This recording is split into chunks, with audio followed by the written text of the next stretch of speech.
गुरु भैया हम से शिष्य बहिन कामर लेके पीठ वाला जल लेके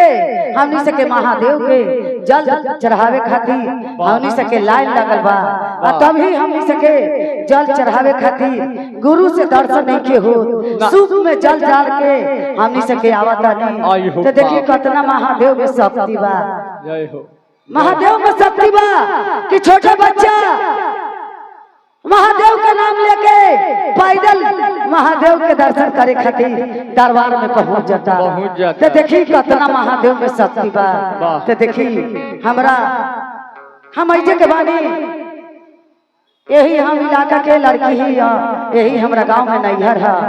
तो देखी बहुत दिन से हम पुराना बानी कलकार चाहे तो हमरा कम गावे आवे आ चाहे बेसी गावे आवे भैया बाकी हम कलकार बहुत पुराना ही है। तो देखी हमनी सके आई जाके तो देखी सब अपना पहचान दे वाला सब कोई अपना अपना पहचान दे वाला। तो देखी हमारे भैया डब्लू भैया हमार बैंजू मास्टर आरा से है हमार देखी नाल भैया आरा से है हमार देखी झलवैया भैया हमारे ऐसे आरा के सब कोई कलकार लोग के हम बुला के ऐजा हम अपना गुरु के हमनी सके। तो देखी हमार एगो हमरा भैया ये हमार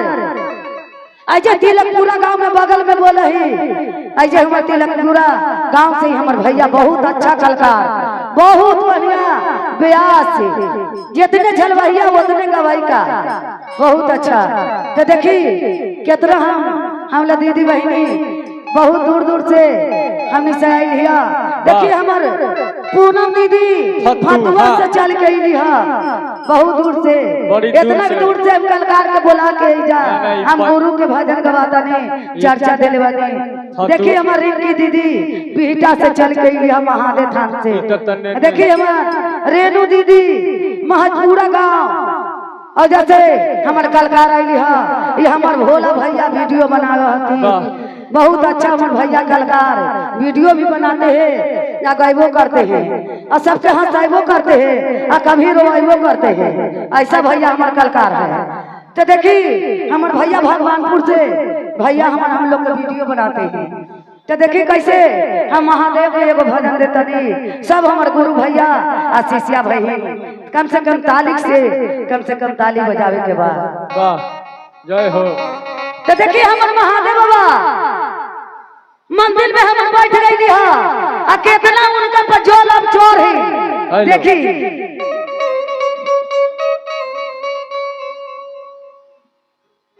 कि करिया है कुछ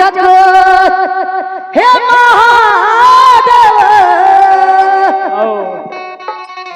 करिया है कुछ हे महादेव आज देखते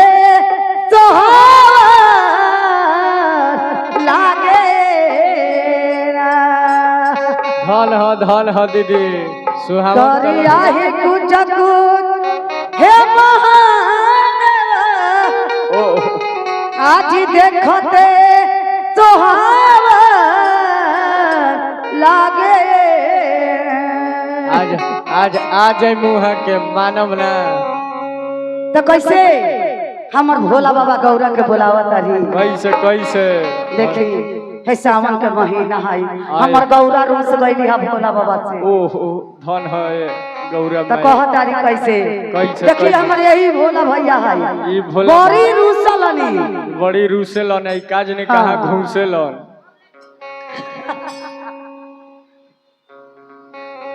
तो देखिए कैसे कहता है कैसे कि करिया ही कुछ महादेव एकते सोहावना लागे करिया ही कुछ महादेव देखो मैं सुहावन लागे हो। करिया ही कुछ महादेव देखो सोहावना लागे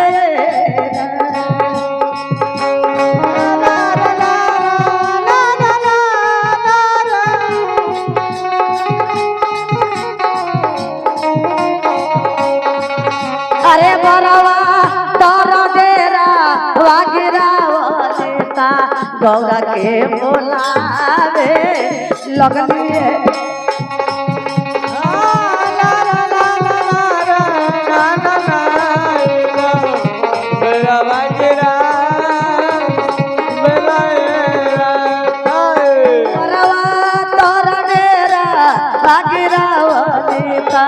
गौरा के बोलावे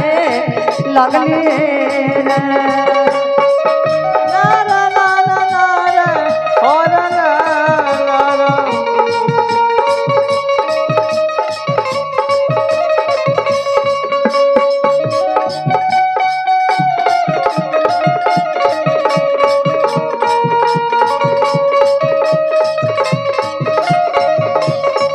और का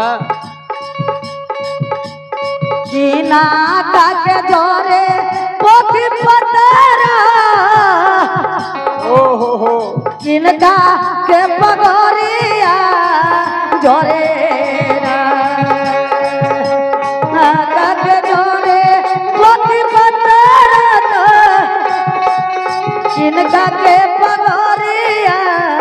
जोरे कीना काके जारे पियर सोचिया मौरा पर्वत दिए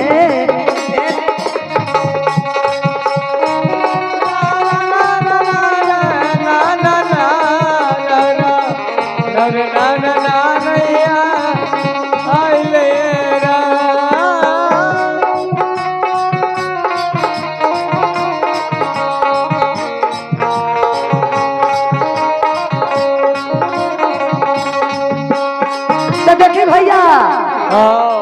एगो लड़की के केहू के घर में शादी बियाह होला तो पहले पंडित जी नु सुदिन बनावलन आ दिन बैठावलन तो कतरा खोज होला पंडित जी के आई लड़कवा देने लड़कियों देने खोज होला नो तो देखी कैसे कहता लड़किया के लड़कवा पसंद नहीं के काहे कि लड़किया खूब सुंदर बा आ लड़कवा खूब करिया है बाप हो बाप। तो देखी गौरा के माई पर छौनी करे लगैली ह तो कहत का कि बाप रे बाप ऐसा ना देखो ई बड़का गो जटा आ बड़का गो नाग गो रे बाप हाँ हाथ में डमरू आ तीर चूल हम देखे बाबा ऐसे बारा बाप हो हमरा देख के बड़ी डर लगी थे है छिपा बीन के गौरा के माई चल गईली गौरा कहली का बराती आवला तो लड़की के देखावल जाला झांकी मरवा के बाप हो सही बात बानो दीदी तो लड़किया हमार झांकी मार के बराती के तनी मनी देखली तो दुल्हवा पर नजर पड़ गई हाय दुल्हा तो कैसे कहता दुल्हवा के देख के कि बाप रे बाप हगे माई हमरा ऐसा लड़का खोजली ऐसन ई बड़का गो जट्टा बा आऊ अनाज के माला पहले बा हाँ वो हाथ में डमरू ले ले बा बांसुरी ले ले बा बाप हो बाप। अरे बाप रे बाप हमरा देख के डरत तो कैसे कहता लड़किया बैल रख देखी बड़ी लड़किया गाड़ी देवे लागल कि कैसन हमर माई बाबा लड़का से बियाह कर देली हां तो देखी कैसे कहता बैल रख ले बा बैल कि कीना का के जोरे पोथी पतरा वाह तकिन का के पगरिया जोरे धन ह बिरहा सम्राट गुरिया अरे कीना का के जोरे पियर धोतिया ई बौरा हवा बरवा खोजिए दिल में